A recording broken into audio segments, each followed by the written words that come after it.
Estamos otra vez un jueves más aquí, la plataforma progresista, intentando hacer una tertulia, la tertulia de los jueves, y está la actualidad bastante caliente. Entonces, la idea es hablar de la pandemia, del estado de alarma y alguna cosa más. Tenemos los contertulios habituales, ¿no? José Luis, está Julián ahí, que le estamos viendo. Y tenemos además un invitado para nosotros muy especial, que es Javier Jiménez Olmos, doctor en paz y seguridad internacional, experto, desde luego miembro destacado también del Seminario para la Investigación para la Paz de Zaragoza, y es un tertulio habitual, con tertulio habitual en los programas de radio, sobre todo en la robótica. Es, como digo, una eminencia en lo suyo, y también es profesor de la universidad en la Universidad de la Experiencia. Tiene un blog, tiene publicado 2 libros, es decir, es una persona que nos puede aportar en esta tertulia bastante realidad y con bastante seriedad en los temas que en este momento están candentes en la actualidad. Entonces, hemos puesto en la primera parte que habláramos, y le damos la palabra a él, sobre la pandemia y el estado de alarma, que se ha aprobado para 6 meses hace unas horas, breves horas, y por lo tanto, Javier, cuando quieras, nos das tu opinión sobre la pandemia y el estado de alarma en esta primera parte que vamos a tener en esta tertulia. Bueno, pues muchas gracias por invitarme, y lo que yo voy a decir, pues, es que es bastante complicado hablar con objetividad y con tranquilidad de este problema que nos afecta tanto a lo personal. Todos hemos tenido alrededor ya algún fallecimiento, yo concretamente 2 tíos, por lo tanto es un tema que me afecta muy personalmente, pero voy a intentar llevarlo en este encuentro con la mayor serenidad, que no excluye tomar posiciones basadas en el seguimiento de la actualidad, la formación que tengo y la experiencia profesional. Yo, como sabéis, toda mi vida la he dedicado al campo de seguridad, porque he sido miembro de las Fuerzas Armadas durante muchos años, aunque estoy retirado, y he participado en misiones internacionales, y ahora también dedicado a la cultura de paz en el seminario, como miembro del Seminario de Investigación para la Paz. Bueno, pues la seguridad militar o policial no es la única seguridad posible. O sea, yo me atrevo a decir que ni tan siquiera es la más importante. Lo vuelvo a repetir para que quede bien claro. La seguridad militar o policial no es la única posible. Para mí, ni siquiera es la más importante, y mucho menos ahora. Para mí, por encima de cualquier otra seguridad, está la seguridad humana. ¿Y qué es la seguridad y las banderas? La que se centra en el ser humano. Repito, seguridad humana, porque intento siempre ser muy didáctico. La que se centra en las personas, no en las patrias ni en las banderas, en las personas. La seguridad humana es la que se preocupa de que las personas vivan con dignidad y la libertad que merecen. Lo que implican para esa libertad, no que se vayan al bar, ni que vayan con la banderita, no. Lo que implican es que estén bien alimentados, bien educados y con un sistema de salud pública que llegue hasta los más necesitados. Ese es mi concepto de la seguridad.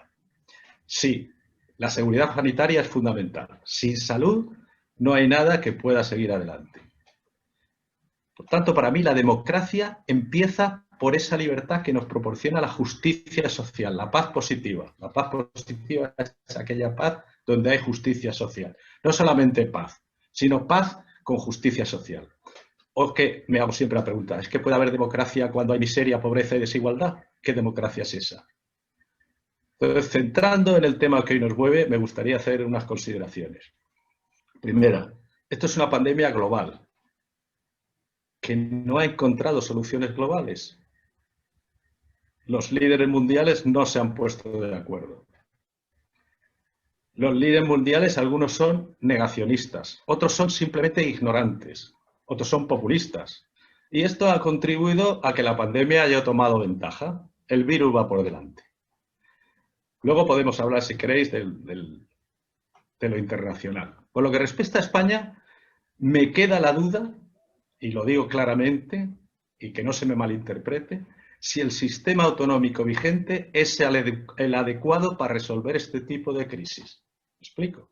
Hoy se declara una alarma en el Congreso, que ya con algunas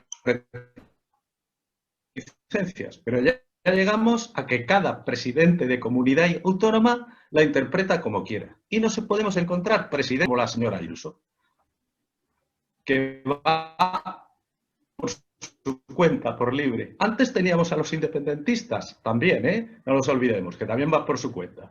Porque el discurso de los independentistas muchas veces es muy social. Por ejemplo, Esquerra Republicana hace un discurso social, razonable, cuando trata de asuntos sociales. Pero cuando pasa al tema emotivo del nacionalismo ya se le va la olla, a mi juicio. Entonces, bueno, pues el sistema autonómico vigente hay que pensar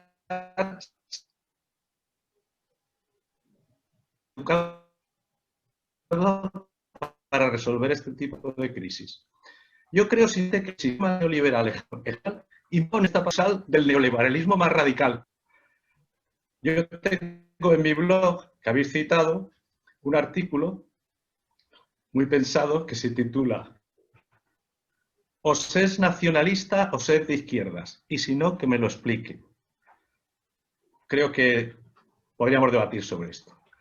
Esta plataforma a la que me habéis invitado a participar es de apoyo al gobierno progresista. Yo ya le dije ayer a Julián que yo siempre apoyo a los gobiernos legítimos, y esa es la razón por la que estoy aquí. Independientemente de que pueda tener diferencias ideológicas o diferencias en algunos planteamientos, yo considero que esto es un gobierno legítimo. Y por lo tanto, lo que intentamos hacer es hacer críticas constructivas. Y cuando se piense que se ha cometido errores, criticarlos y decirles, pues no estoy de acuerdo con esto. Yo no acepto el desprestigio de un gobierno cuando se le acusa de no ser democrático. Creo que es lo más injusto. Oigo con retorno ahora, ¿no? Sí, se está oyendo un poco. Sí, creo que José Luis está haciendo algún... Creo que lo más injusto... Vale. Javier, continúa, que estabas muy... Creo que es lo más injusto que se puede decir de este gobierno. O sea, se le pueden... Sí. ¿Está bien así? O sea... Sí, tú continúa, que estabas muy bien. Sí, que a este gobierno se le va a achacar otras cosas, pero no la legitimidad del mismo. En esa línea estabas. Sí. Se puede achacar como a todos los gobiernos, se les puede achacar errores, como todos. Puede decir que ha cometido errores y luego podemos hablar, a mi juicio, ha cometido errores. Lo que no se puede decir nunca es un gobierno democrático. En esta sesión, a nivel nacional o internacional, han sido adecuadas.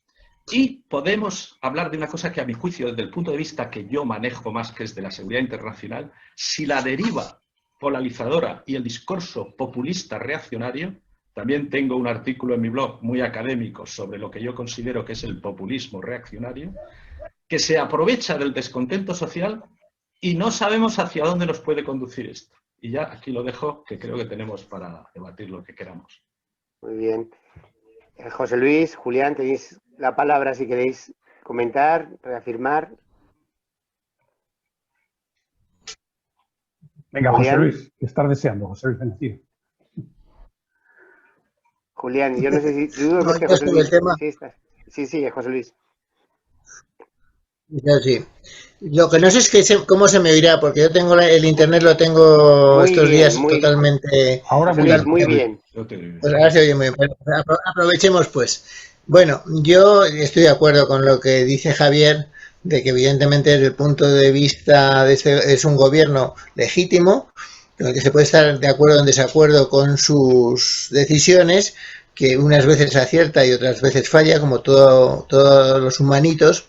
Pero bueno, yo eso le veo que es totalmente un abuso de la palabra el cuestionarlo totalmente, pero bueno, dejémoslo ahí porque entra dentro del hecho de que en este país llevamos ya bastantes años en que es más fundamental el pensar en que si me va a dar votos o no me va a dar votos determinadas decisiones que el pensar en cuál es el bien común. Es decir, que un partido haya ido a Europa a intentar que no lleguen los fondos europeos es algo que a mi parecer es demencial y que no tiene que ver con con ninguna forma de entender la política, salvo la barriobajera, que parece ser que es la que impera. Pero a mí me preocupa también otra cosa, y es que se nos lleva el discurso de que esto es un tema político. Y yo os planteo, ¿hasta qué punto este rebrote que hemos tenido de la pandemia no es debido no al tema de los políticos, no al tema como se haya gestionado, sino sencillamente a que la sociedad, una parte por lo menos de la sociedad, determinadas franjas de la sociedad, ha decidido hacer caso omiso de cualquier medida de prudencia que dictasen las autoridades sanitarias? Podréis decirme que a esto ha colaborado el ruido mediático y el ruido político, estoy de acuerdo. Pero eso no quita que la responsabilidad es de las personas que estamos haciendo mal el tema de no tomarnos en serio las medidas que se nos están dando. Y de hecho, buena prueba de ello es que es curioso, y hoy mismo lo decía el Simón en su comparecencia, la bajada de edad de los casos que se está dando respecto al momento álgido de la primavera. Es decir, la gente mayor, por lo que nos va y nos viene, en general nos estamos cuidando bastante. El tema de las residencias de la tercera edad está siendo bastante más controlado, bueno, está siendo algo controlado, cosa que no fue controlado durante la primavera. Entonces eso se está notando. Pero lo más importante es que en las UCIs hay mucha gente joven. Probablemente en las UCIs en estos momentos la edad media estará entre los 30 y los 40 años, según informan la gente sanitaria que trabaja con ellos. Esto es muy preocupante y esto es muy grave. Y mientras pensemos y echemos la culpa a los políticos o al gobierno, etcétera, etcétera, y dejemos de lado la responsabilidad social y grupal que tenemos, pues la verdad es que creo que no saldremos de esta. ¿Qué opináis? Bueno, pues yo, vamos a ver, amplias coincidencias con cuestiones que estáis diciendo los dos y alguna discrepancia también con lo que estáis planteando ambos, ¿no? O sea, empezando por lo que tú planteabas, José Luis, tienes razón. Yo creo que hay una buena parte de la población que hace caso omiso de las recomendaciones o incluso no tan recomendaciones por parte de las instituciones. Pero sí que me parece que hay una responsabilidad muy seria por parte de instituciones, partidos políticos, autonomías, ayuntamientos, el propio gobierno, la oposición, el Parlamento, que inciden mucho en lo que la gente está haciendo. Yo creo que no podemos exculpar a las instituciones y a los políticos de lo que está pasando, aunque yo creo que hay que matizar y no todo el mundo tiene la misma responsabilidad. Vamos a ver, en España, desde que tenemos, desde la Constitución y las sucesivas votaciones que ha habido, tenemos el país pues muy dividido. O sea, tenemos un país que está el 50% en un bloque de derechas y el 50% en un bloque de izquierdas, que va a haber un 10% que va oscilando de un lado para otro, y que es el que permite en un momento determinado dar mayorías o minorías, además con el juego de los nacionalistas. ¿Qué quiere decir esto?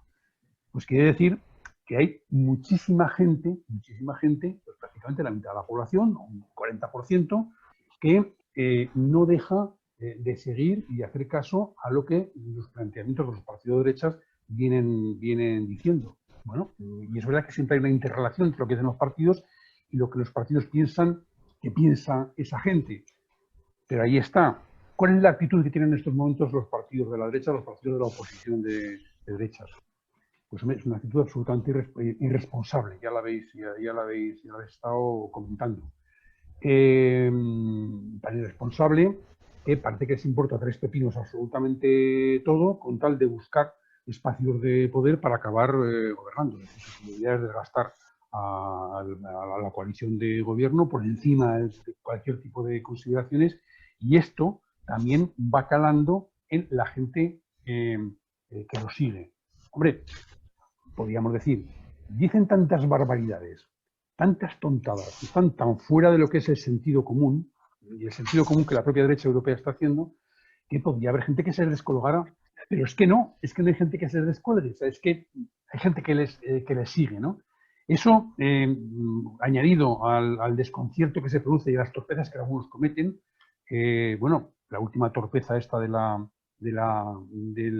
acto de Pedro J. Ramírez y el Español, donde van nada más y nada menos que el ministro de Sanidad. Una torpeza increíble. Pero es que torpezas de esas se han cometido también en Aragón con nuestro gobierno de izquierda con aditamento de la derecha, ¿no? El acto este que hicieron cuando la celebración del Día de Aragón, a mí me pareció una falta de responsabilidad increíble. Pero lo que me chocó es que, salvo Javier Jiménez y alguno más, pocos levantaron la voz diciendo, pero qué barbaridad estáis haciendo. No porque fuera muy peligroso para ellos, no, es que se estaba pidiendo a la población una serie de esfuerzos que luego ellos no correspondían, apareciendo por ahí, bueno, primando el discurso del presidente de Aragón, el intervención de los demás, y el aparecer todos ahí en la foto. Bueno, consiguió Lambán sumar a todo el mundo en el patio ese de la aljafería, en aquel acto del Día de Aragón. Bueno, pues son irresponsabilidades que se van cometiendo. Las tontadas que dicen en el Parlamento, las presiones que utilizan en el Parlamento para intentar rascar a cuenta de la pandemia. No rascar solamente políticamente, sino rascar físicamente. Es que hay diputados que a mí me decepcionaron profundamente, como, bueno, alguno que no voy a mentar, que uno que es que aprovechaba la pandemia para intentar rascar una carretera para su pueblo, bueno, para su comunidad autónoma. Hombre, eso no puede ser. Esto genera en la gente una falta de credibilidad increíble, ¿no? Vamos a ver, yo voy a terminar, pero sí que me gustaría poner por delante el comportamiento ejemplar que la gente tuvo en el anterior confinamiento. En general, la gente lo cumplió muy bien, ¿no? Hemos sacado el sonido. Se ha ido el sonido. Sí, Julián, te escuchamos. Sí. Bueno, pues. ¿No te escuchar bien, Javier? Sí, bueno, pues Julián, continúa. Simplemente dejar patente el comportamiento, que hubo un buen comportamiento en lo que fue el primer confinamiento. Y luego lo que ha habido ha sido muchas irresponsabilidades. Es verdad que hay mucha gente irresponsable, es verdad todo eso que decís, pero es verdad que en gran medida eso está siendo avalado y azuzado por la situación política que estamos viviendo, ¿no? Por tanto, un poco por centrar este tipo de cuestiones. Bueno, Javier también plantea alguna cuestión, como lo que es el sistema de gestión múltiple para las autonomías. Yo creo que también es un tema muy discutible y muy interesante, ¿no? Javier lo plantea de una forma muy racional y muy radical, además, porque es un elemento interesante también de debate. Y bueno, me callo porque me enrollo mucho, sí. Muy bien. ¿Queréis hablar algo más? ¿Puedo dar mi pequeña opinión? A ti. No, vamos a ver. La pandemia creo que ha descolocado a todo el mundo y todo el mundo, nadie es consciente de forma radical en que la pandemia nos puede destruir. Nos puede destruir muchísimas cosas. Nadie. Yo creo que nadie es nadie. Decía Javier, internacionalmente hay distintos líderes que no se ponen de acuerdo y era importante que se pusieran de acuerdo. Porque medidas es una pandemia global y la pandemia no entiende de nada político, ni de fronteras, ni de autonomías, ni de color de raza, ni de nada. No entiende de nada. Sorprendentemente África se está salvando, posiblemente porque tenga unas condiciones de gente muy joven y que viven más en la calle, ¿no? Y se ha cebado más con la gente del primer mundo, ¿no? La pandemia no entiende de nada. Y es verdad que no le hacemos nada de caso a los doctores. Nada es nada. Porque han sufrido muchísima tensión, están estresados y los vamos a someter por segunda vez y no dentro de mucho, por tercera vez, a una presión que no van a poder soportar. Van a tener que dejar, quieras o no, elegir a quién va a fallecer y quién no. Es increíble, pero luego el virus nos gana la batalla, ¿no? En términos guerreros. Y es verdad que los sistemas políticos, lo miremos como lo miremos, no están preparados para atender la lucha contra el virus, salvo que haya una vacuna. Si no, nadie es consciente realmente, de forma radical, de cómo se puede combatir esta pandemia. Podéis continuar, que vosotros sois los contertulios. No, tú eres contertulio también. Lo que pasa es que Sí, también, pero vamos, que hoy quería hablar menos. Y Javier está invitado. Javier, anda, danos una visión más global o lo que entiendas que quieras explicarnos. No, yo lo que quiero decir es que a mí me preocupa muchísimo. ¿Me escucháis bien? Sí, muy bien. ¿Me escucháis bien o no? Sí. Vale. A mí lo que me preocupa, porque es mi campo de experiencia y en el que puedo aportar algo, es que como consecuencia de que no se está oyendo a los científicos, yo a todos los científicos que oigo, escucho estos días, todos dicen que ahora mismo tendríamos que ir a un confinamiento. Yo sé que es duro, pero es que si queremos salvarnos y salvar la economía, tenemos que ir a un confinamiento. Dicho esto, pues es el populismo, y sobre todo el populismo reaccionario, pues entre los que, no me importa decirlo, no solamente califico a Vox, sino la señora Ayuso está en ese populismo reaccionario también. A mí me sabe muy mal tener que dar nombres y apellidos, y no es animadversión contra ningún partido, porque pienso que, por ejemplo, el presidente de la Comunidad de Murcia, que es del PP, de donde yo soy, bueno, pues el hombre está actuando razonablemente. El de Castilla la Nueva, la Vieja, a León, también está actuando racionalmente. El de Andalucía, que también es del PP, o sea, que no se trata ninguna animadversión contra nadie. Se trata de que hay una señora que es un obstáculo para que esta pandemia se pueda combatir de una manera. Y yo siento decirlo, pero es así como lo pienso. Pero dicho esto, a mí lo que más me preocupa es que, como consecuencia de la crisis social, de la crisis sanitaria y la crisis social que tenemos, ese populismo reaccionario está alimentando la polarización. Y esa polarización conduce siempre a conflictos, porque es que cuando oímos sus discursos ofrecen soluciones fáciles, implorando siempre a los sentimientos, pero no a los sentimientos del corazón, sino a los de las tripas, que es peor. Entonces, a mí, desde el punto de vista de la seguridad, me preocupa muchísimo eso, la derivada que a que nos puede llevar esto, tanto a nivel nacional como a nivel internacional. Es un poco, no sé lo que podéis pensar al respecto. Y máxime, si me dejáis viendo un poco, Sí. ahora vamos a tener la elección de Trump, ¿no? Trump, personaje, bueno, pues muy peculiar, por decirlo de alguna manera. Pero si vemos los gastos militares que está teniendo Estados Unidos en los últimos años, el incremento en China y en Rusia, las tres potencias más grandes y dos de ellas con un armamento nuclear para destruirnos a todos. Esa polarización que está causando este virus, porque ya, está incrementando esa guerra fría que ya existía entre esas tres potencias, lo cual, desde el punto de vista que yo lo veo, es muy peligroso. Y ya a nivel nacional está ocurriendo lo mismo con la aparición de un partido de ultraderecha. Ellos no se califican de ultraderecha, pero los que hemos estudiado ciencia política y tenemos algún doctorado, de los de verdad, pues vemos que es lo más próximo al neofascismo, ¿no? Bueno, pues muy peligroso, porque volvamos a la historia y veamos lo que ha ocurrido en Europa en los periodos entre guerras. El descontento lo aprovecharon estos populistas reaccionarios en forma de fascismo, nazismo. El problema es que el Partido Popular lo podemos ver perfectamente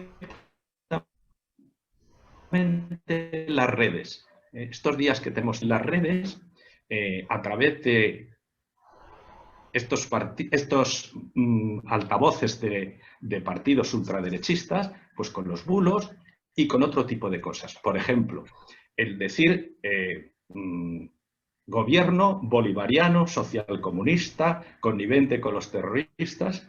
Bueno, pues este que ven aquí es Javier Jiménez Olmos, que puedo haberlos votado.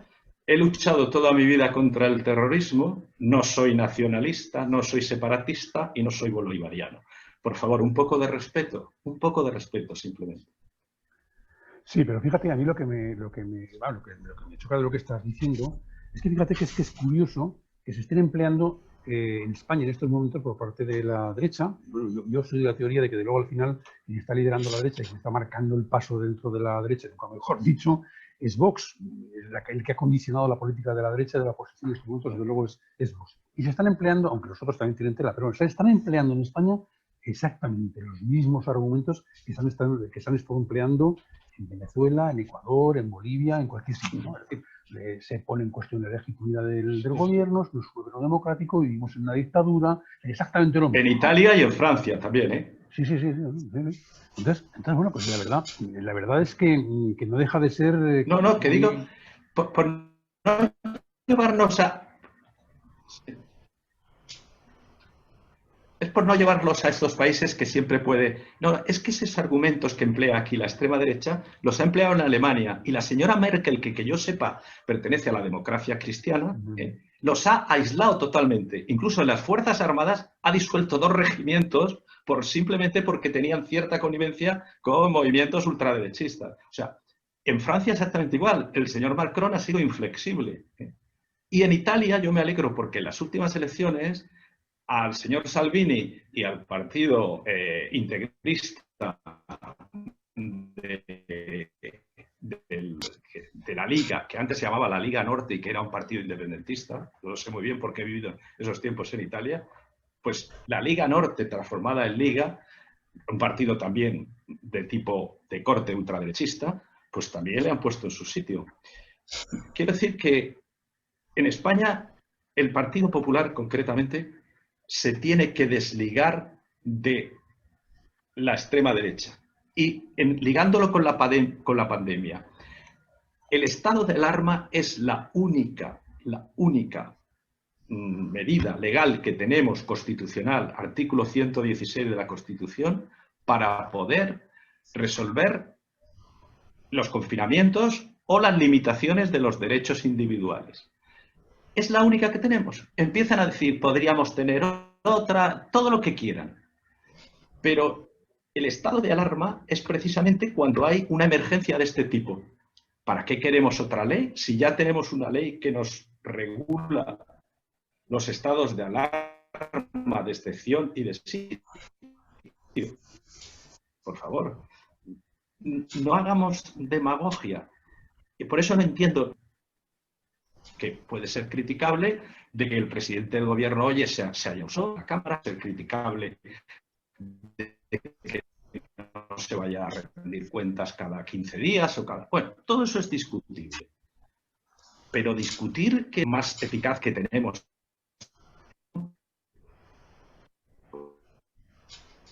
Bueno, no me cabe en mi mente, a lo mejor no tan inteligente como la de otros. Yo quería conveniente también en este foro que nos encontramos, pues un poco analizar desde nuestro modesto punto de vista algunos de los errores que se han cometido, pero no para pedir responsabilidad ni cabezas de nadie, sino simplemente para que podamos aprender, ¿no? Yo he seguido, ahora que tengo mucho tiempo, he seguido desde el principio de la pandemia y del confinamiento, pues muchísimo. Y sobre todo, pues por mi profesionalidad en relaciones internacionales, pues seguí lo que ocurría en China y lo que ocurría en Italia. En Italia muy próximo a mí, porque yo he vivido en Italia 6 años y modestia aparte me conozco bastante bien un poco el percal italiano.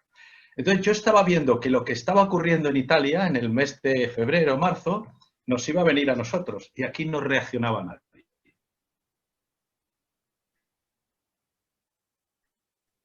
Luego mi primera crítica. Y no sé las razones, habría que analizar por qué. Todo tarde porque estamos viendo en un país como Italia, con el que teníamos muchas relaciones, ahora se está demostrando los científicos que esos partidos de fútbol que iban, venían, todo eso nos llevó la pandemia, no se hacía nada. Por lo tanto, aquí fue el primer error. Después, el confinamiento y todo esto, pues no estuvo mal y se demostró que era la única manera eficaz de sacarlo adelante. Pero vino la desescalada y a mi juicio el presidente del gobierno cometió un gran error. Los símbolos fueron importantes. Y hablar de nueva normalidad. Nunca tenía que haber pronunciado esa palabra, a mi juicio. Nueva, porque no hay normalidad. No tenemos una normalidad. Eso hizo en que la conciencia de mucha gente se pensara que ya habíamos superado, que habíamos ganado, como Bush cuando llegó al portaaviones y dijo, ya hemos derrotado a Irak, mira lo que le pasó durante 10 años.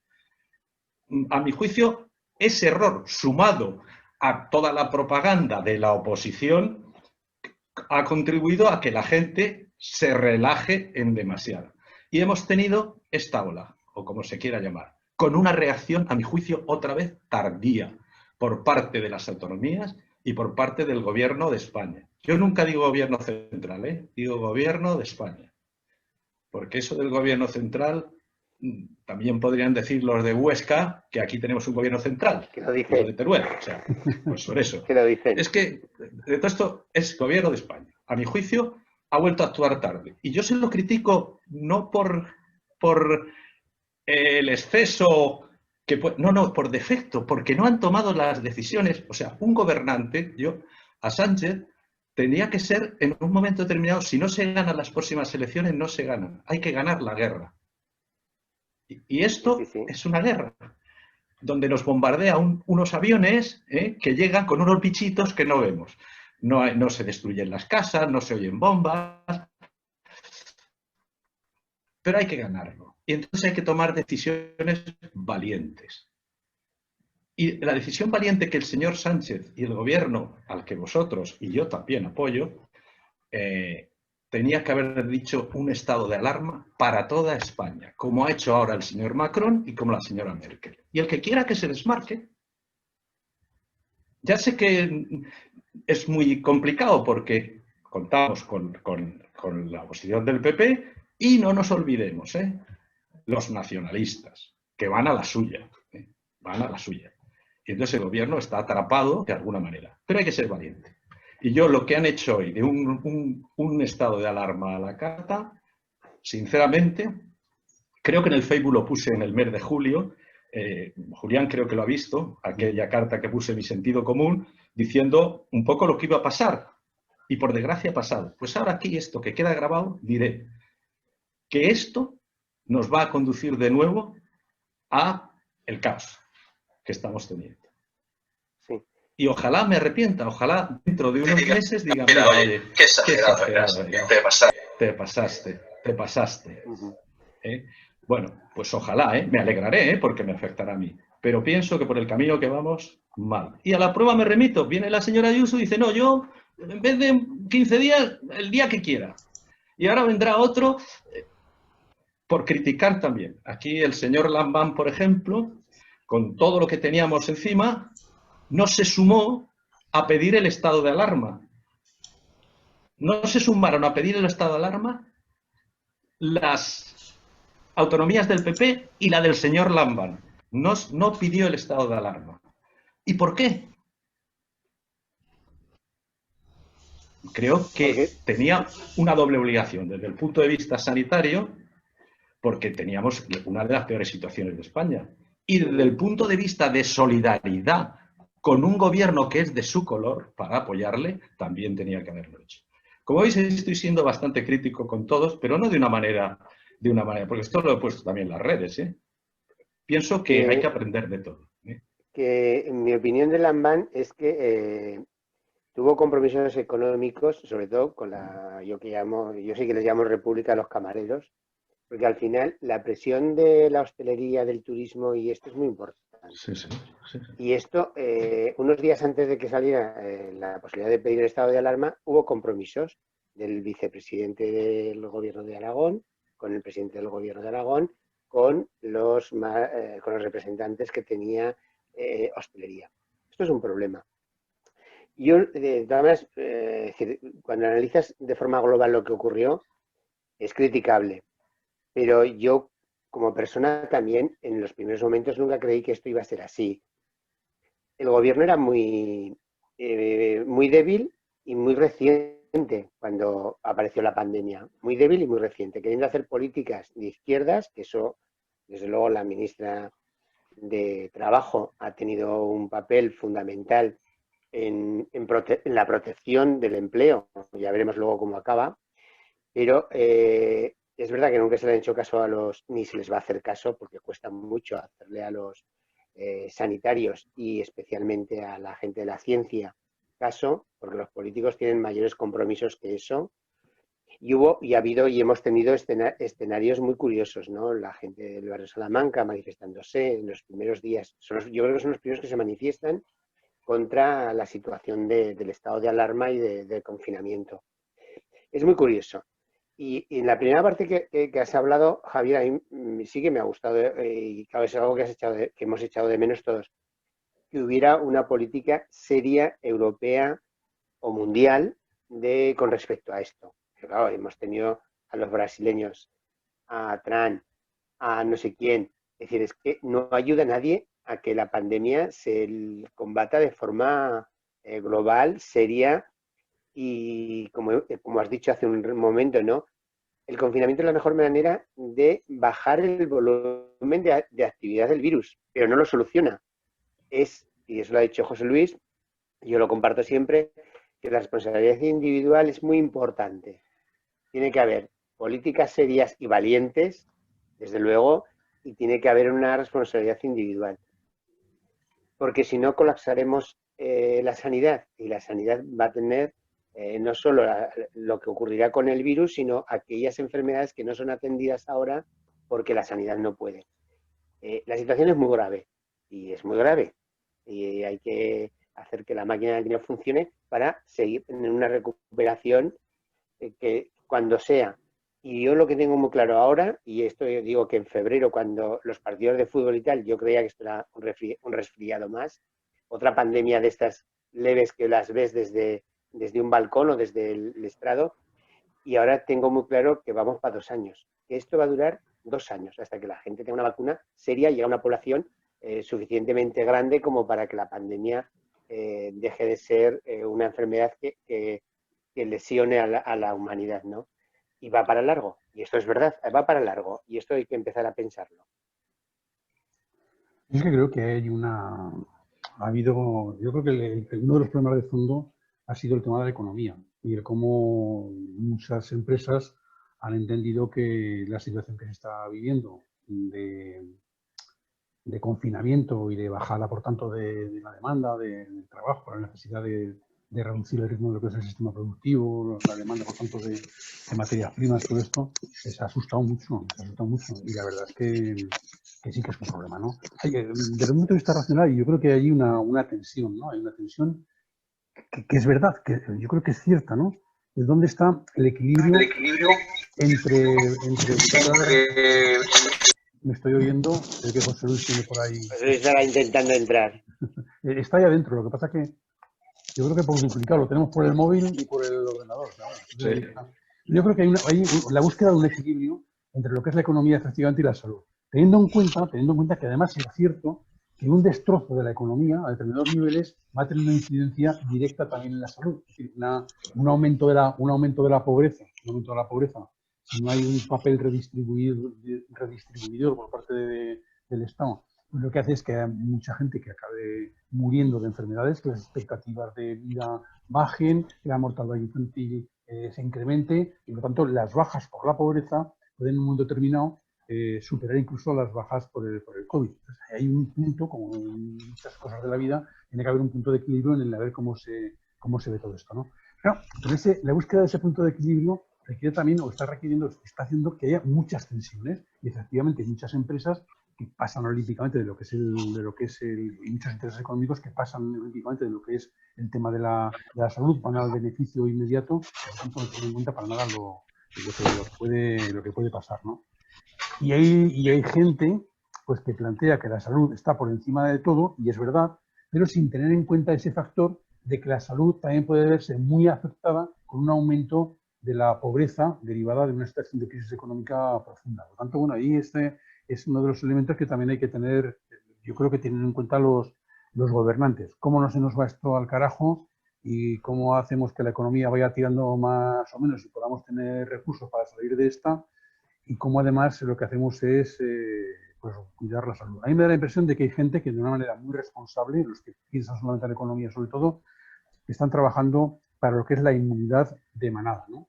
Y decir, bueno, pues oye, pues que es el planteamiento de Estados Unidos y por lo menos de los dirigentes de Estados Unidos y de los de Brasil, ¿no? Yo creo que dicen, bueno, oye, que vaya evolucionando, si al final esto supone que hay una mortalidad del 1%, el 2%, el 3%, el que sea, de la gente que se contamine, bueno, pues paguemos ese precio hasta que estemos todos inmunizados. Eso es una auténtica barbaridad que no se atreven a verbalizar de esta forma, porque es una barbaridad que yo creo que está en la mente de alguno que otro, ¿no? Y el gobierno sí que ha cometido errores. Yo que no suelo ser muy crítico con el gobierno, porque tampoco ha cometido errores, pero sin embargo sí que tiendo a entender las necesidades de gobierno en la perspectiva de lo que hay. Claro, sería muy sencillo decir, hombre, pues mira, pues que tiren adelante y que sea lo que tenga que ser. Que sea lo que tenga que ser. Y si el gobierno se va al carajo, pues se va al carajo, ¿no? Claro, bajo mi punto de vista el problema está en cuál es la alternativa de esa ida al carajo por parte del gobierno, ¿no? La alternativa que tenemos allí pone los pelos como escarpias, ¿no? Pone los pelos como escarpias. Ya, es que no hay alternativa. ¿eh? Es que ahora Claro. mismo los números no dan para alternativa. No, pero si estos dijeran, mira, tiramos la toalla, convocamos nuevas elecciones, esto es insostenible, y hubiera una alternativa que se generara, la alternativa, hay mucho riesgo de que fuera una alternativa realmente de los sexos contrarios, poner los pelos como escarpias, ¿no? Bueno, ese es el problema. Por lo tanto, esta ventana de oportunidad que se ha podido abrir para profundizar en reformas democráticas y sociales en nuestro país, se cerraba, vamos, de una manera brutal y seguramente por décadas, ¿no? Entonces, claro, yo creo que allí también es una situación un poco complicada y como para reflexionar en ello, pero bueno. Muy bien. Bueno, yo sé lo que voy a decir ahora. Un poco, Javier. No, sí. Y yo sé lo que voy a decir ahora es impopular e incluso puede ser malinterpretado. Los que me conocéis, lo digo siempre, que lean mis libros, que pregunten a mis amigos de qué lado estoy. Yo siempre he defendido la democracia, siempre. Pero hay momentos en donde hay cosas más importantes que la democracia, a ver si me entendéis. Y es la vida humana. Yo, ahora mismo estamos aquí en nombre de la democracia, de esa democracia liberal. Yo puedo hacer lo que quiera. No, perdona un momento. Para resolver una pandemia de este tipo, que es excepcional, hay que poner la democracia esa de todo vale entre paréntesis durante un tiempo limitado. Por eso defiendo el estado de alarma. Más aún, fijaros si soy radical. Se dan incluso circunstancias para poder declarar el estado de excepción. Esto no lo dice nadie porque no es popular decirlo. Pero como yo no me voy a presentar a las elecciones, sí que lo digo. La única manera de resolver... ¿O qué está haciendo Macron? O Merkel, democracia. Ha cerrado todos los bares, ha cerrado todos los restaurantes, la cultura. Macron nos ha vuelto a confinar. Macron lo podemos considerar un peligroso fascista o un paréntesis que hay que hacer por el bien supremo de la salud. Porque a mí no me vale eso de que los que mueren son viejos. Es que ya desde el punto de vista económico, lo que nos está costando al contribuyente, que somos todos nosotros, todas las hospitalizaciones. A lo mejor, y ahora vuelvo a lo que hemos dicho anteriormente, que me poníais la excusa de que el señor Lambán, condicionado por la hostelería, pues a lo mejor hubiera sido mucho más rentable sacar un dinero para que durante un tiempo pagarle los salarios a los empleados y ese dinero igual nos cuesta menos que tener los hospitales llenos. Es como con lo del tabaco. Yo, que fui de los que hice lo de la ley del tabaco, lo decía siempre. O sea, todo gente que deja de fumar es una plaza libre o más que dejamos en el hospital. Por lo tanto, todas estas medidas que me dicen económicas es pan para hoy y hambre para mañana. Como no paremos esto, voy a poner un ejemplo. Como esto se lo verá gente, perdonad que ponga un ejemplo. Imaginaros que yo soy el comandante de aeronave de un avión de Ryanair, ¿vale? Y todos vosotros vais ahí. Y va la camarera vendiendo los cafés y tal. Y entonces tenemos una emergencia. Y yo digo, no, de emergencia nada, que siga vendiendo cafés. Vamos a salvar primero lo que tenemos que salvar. Se para todo el mundo, se sienta, se pone los cinturones, se calla. Salvo el avión y luego ya venderemos los cafés. Sí, pero si en ese mismo avión tienes un aspirante a piloto que es capaz de ponerte a más de la mitad de la tripulación y de los pasajeros, ponértelos en contra, y sabes que si ese personaje acaba cogiendo tu avión, lo acaba estrellando contra la primera montaña que se ve porque es un kamikaze, pues es que será lo más seguro. Que será lo más seguro. Sí, pues, será lo más seguro. Entonces, será lo más seguro. Entonces será lo más seguro. Igual tiene que templar gaitas, ver cómo lo hace. Vamos, yo estoy de acuerdo con parte de tu reflexión, pero creo que en política también hay una serie de elementos a tener en cuenta y es, bueno, y si esto sale mal, si esto no pasa, mis actos o mi planteamiento, ¿a dónde lleva? ¿Cuál es el siguiente escenario? ¿No? ¿Cuál es el siguiente escenario? Los escenarios se suceden, es decir, la vida no nos espera. Si hay un fracaso, la vida te prepara otro escenario. ¿Cuál es el escenario más posible que te prepare? ¿No? Claro, entonces eso tiene que también, que de una forma responsable, tiene que dirigir la acción de gobierno. Bueno, la paciencia que ha tenido el ministro de Sanidad con todas las intervenciones, es un ejercicio de paciencia necesario. El cargarse de razón de cara a la sociedad por parte del gobierno es necesario. Aún así, les acusan de dictadores y de no sé cuántas cosas. Bueno, yo estoy de acuerdo contigo en una cuestión que me parece fundamental, y es que sí es verdad, yo coincido contigo, en que si no se adoptan medidas más drásticas y más contundentes, pues es posible que nos acerquemos a una tercera ola que sea o esta segunda ola misma, sea muy complicada, y dentro de no demasiado tiempo pues veamos en el Parlamento discutir de nuevas medidas más duras de las que estamos viviendo. Pero eso lo decían también, había algunos parlamentarios en el debate, lo decían algunos parlamentarios. Entonces, bueno, pues sí, tema complicado. Si me dejáis intervenir, aunque me he perdido una parte importante, porque esto de vivir en el campo, pues Internet te da sus problemas habitualmente. Bien, Siga, siga. entonces yo quería huir un poquitín del tema de la política y decir dos o tres cosas. Una, la coordinación entre las comunidades autónomas y el gobierno central ha estado funcionando, aunque no aparezca así en los discursos de los políticos, pero en las reuniones ha estado funcionando y han tomado las medidas prácticamente todas por unanimidad, incluidos los socios peligrosos de izquierdas y de independentistas, etcétera, etcétera, también se han sumado a esas medidas porque tenían su lógica. Después, eso se engañaba con un tema de un discurso que no tenía nada que ver con la realidad de lo que estaba sucediendo. Segundo, vuelvo a insistir, hay una responsabilidad de la comunidad muy grande. Y ahí sí que noto yo el mayor fallo. Yo al gobierno le pongo una nota bastante buena en cómo ha gestionado la pandemia, sabiendo que era algo de que había que improvisar en base a lo que te iban diciendo los profesionales.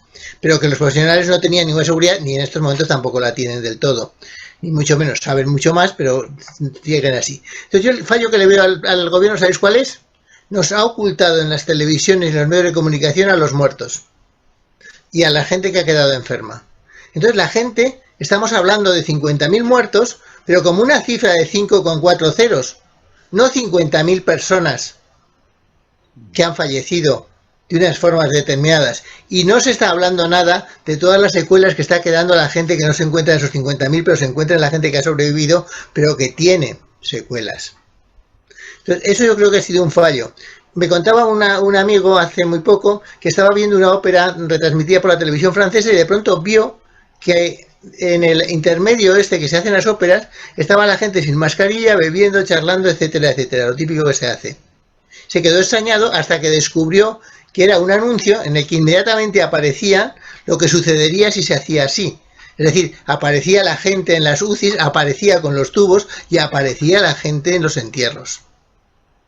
Yo creo que esas cuestiones hay que hacerlas. Es lo mismo que ha sucedido a veces con el tema de las campañas de tráfico. Y luego quiero decir más responsabilidades que a veces pasamos. ¿Por qué las empresas que están llegando a acuerdos con el gobierno para el tema económico, están llegando a acuerdos con los agentes sociales? ¿Por qué es curioso que sus medios de comunicación, porque los medios de comunicación están en poder de las grandes empresas del IBIX y de los que tienen las empresas del IBIX como los fondos de inversión americanos, etcétera, etcétera? ¿Por qué están manteniendo estos medios de comunicación un discurso exclusivamente político, exclusivamente de la pelea política, y no están profundizando prácticamente nada y están dedicándole horas y horas, pero en un tema de la televisión, de la pelea, etcétera, etcétera? Entonces, yo no entiendo qué es lo que es decir, ni entiendo a la ciudadanía, ni entiendo al gobierno tratándonos como menores, ocultándonos la realidad visual. Recordad lo que pasó en la guerra de Vietnam.